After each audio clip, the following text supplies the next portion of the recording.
year I did a bunch of John epoxy boards for the Quicksilver.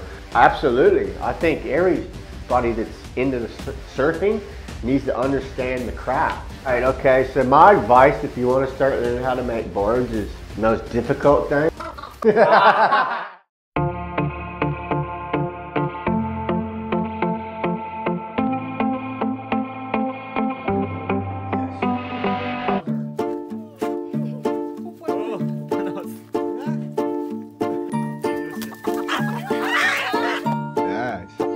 He's baby still. Baby. Great.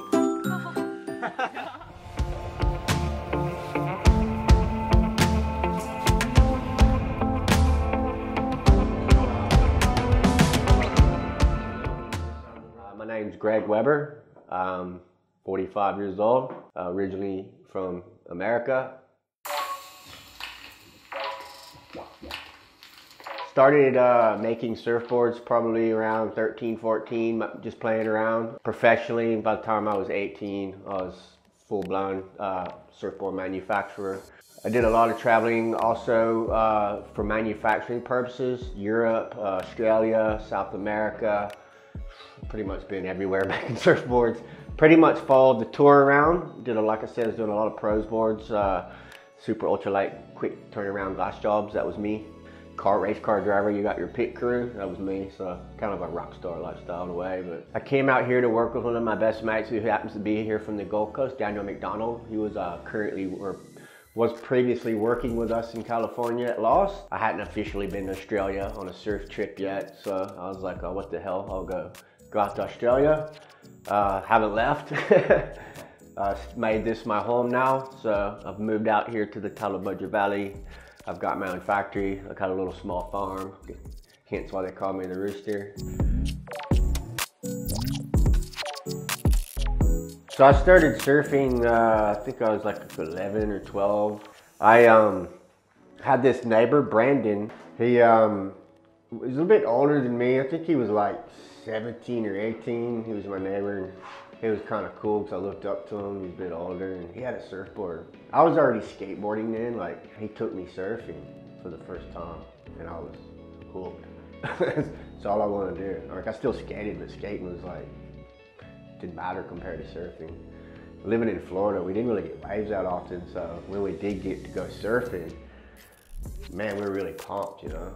So anyways, it was my dream to go surfing all the time, looking at magazines, and like, I want to do this for a job. I started hanging out in the surfboard factories. One of my first jobs was sweeping the floors and cleaning toilets and rolling cigarettes for the glasser. And finally, you know, like, I just jumped head first in, and I finished school pretty early, 16, and then I was already making boards full time by then. I was going out to California following the work, because on the East Coast, it's when it's busy. Then in California, on the West Coast, it's busy opposite times. So I was just going back and forth for a long time and traveling also for work.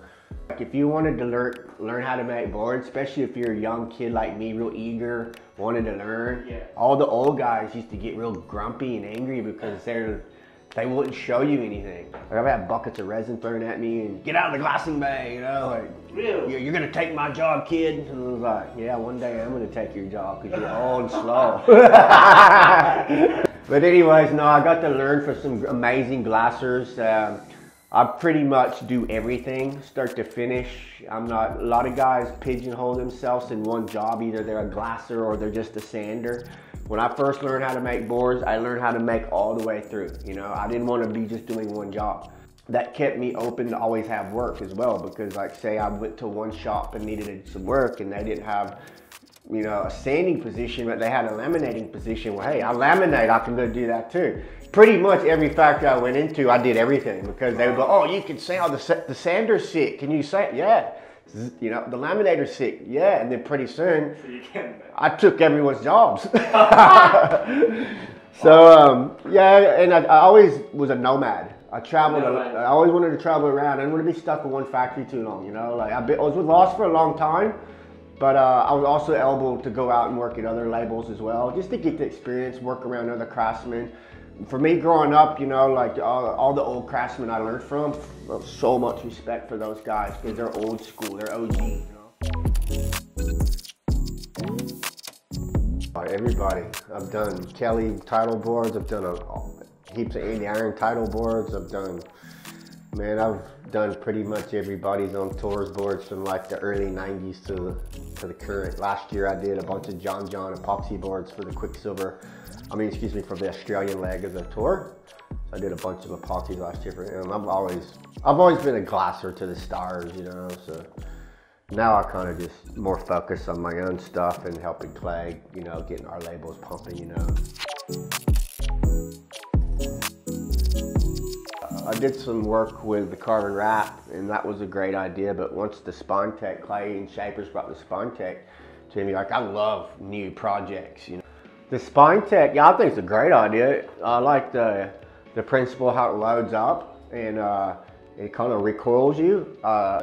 Once I started working with the Spine Tech, you know, I was really behind it. I believed in it, and I R&D'd it and got it nailed for those guys, and then it got sold to Channel Islands. Now they're making success off of it. So yeah, I think it's a great product, and very fortunate to have been able to work with Clay and Shapers on that, and Channel Islands.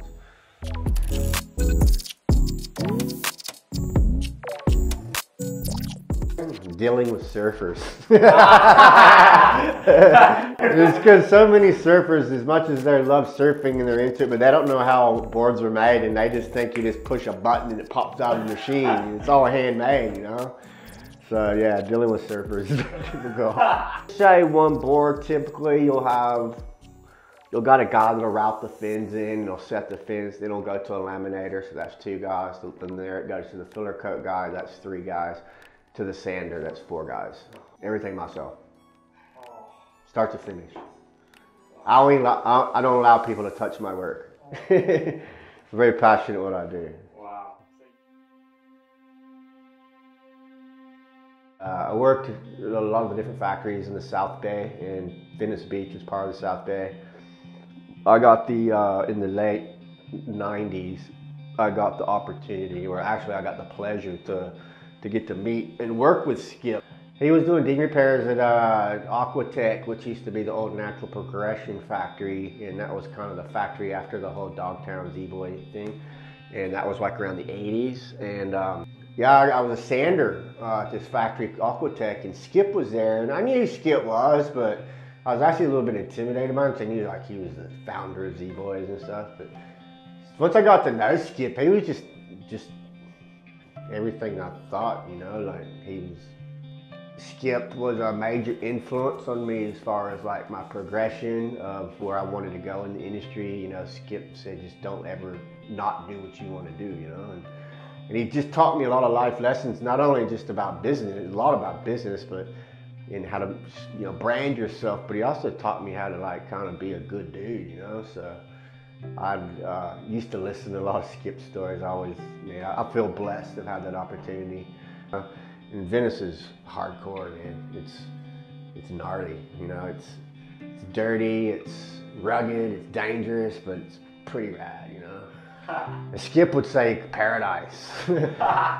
Definitely a lot of like, for me, being an East Coast kid, it was like I was kind of hanging with the cool kids. Like they were just so mellow, low key, you know, like cool wasn't important to them. So that's kind of how I've directed my life too, because I mean, these guys have done some major stuff, you know, like, you know, made a major impact in the cultures or subcultures of what we love today, skateboarding, surfing, music. And they were like such pioneers of that scene, that street scene. I was like, well, these guys got no ego, and they're just crazy. They just live like normal people. I was like, well, that's how you're supposed to live, you know? Because I've also had other friends that, not in the surf industry, that in Hollywood now, and I completely watched them change their personalities. It's like once they got a little bit recognized, they went away from who they naturally were. They lost their identity. So to me, that also encompasses the true meaning of, you know, what we're into, the subcultures of surfing, skateboard, punk rock. That whole like subculture is very being true to yourself and not going what anyone else says, you know, just doing what you want to do, what makes you happy, as long as you're not hurting anybody, you know, and any kind of limelight, whatever, we don't care, because regardless if the limelight's on us or not, we'd still be surfing, skateboarding, whatever, you know. It's like, this is what we chose to do, so they didn't choose us.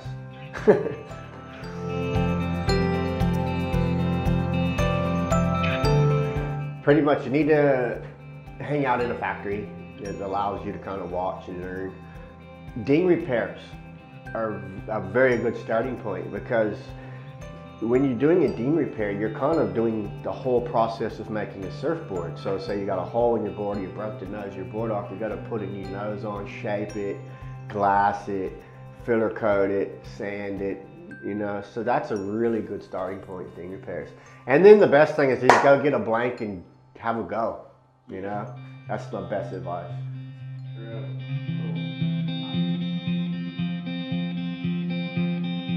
Best advice for choosing a surfboard would be to choose one for your abilities. Obviously, if you're just learning how to surf and paddle, you're not going to jump on a super shortboard, super small shortboard.